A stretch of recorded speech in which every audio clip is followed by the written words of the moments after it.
যে অভিষেকের গ্রেপ্তার হওয়া বা শ্রীঘরে যাওয়া শুধু সময়ের অপেক্ষা।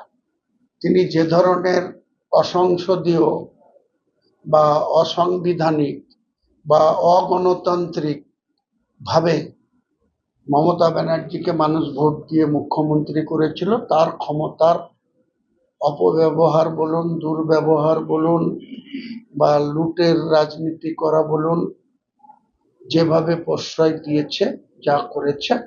আমি গতকাল আমাকে মালদা জেলায় যখন প্রশাসনিক মিটিংয়ে ঢুকি, তখন অনেক বড় বড় সাংবাদিকরা ছিলেন। কলকাতা যেহেতু মুখ্যমন্ত্রীর মিটিং, সেখানে কলকাতার অনেক বড় বড় সাংবাদিকরা আমাকে সবাই চেনেন, আমিও তাদের চিনি।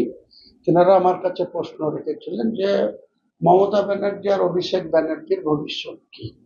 তো আমি মমতা ব্যানার্জির ক্ষেত্রে বলেছি যে একজন বয়োজ্যেষ্ঠ মহিলা, তিনি দীর্ঘদিনের রাজনীতিতে ছিলেন, কোনো ভুল ত্রুটি করলে সেটা প্রমাণিত হলে আইনের পথে চলবে। কিন্তু অভিষেক বন্দ্যোপাধ্যায়, আমরা স্পষ্ট বুঝতে পারছি, লক্ষ্য করছি, যে সমস্ত ইনভেস্টিগেশন এজেন্সি তার বিরুদ্ধে তদন্ত করছে, কি বিধায়কদের সইচাল আর কি তার কোম্পানি, সেই কোম্পানি কি তার কলকাতার যে সমস্ত বেআইনি প্রপার্টি তিনি করে রেখেছেন, একটার পর একটা নোটিশ খাচ্ছেন, তাতে আমাদের মনে হচ্ছে যে অভিষেক আগামী দিনে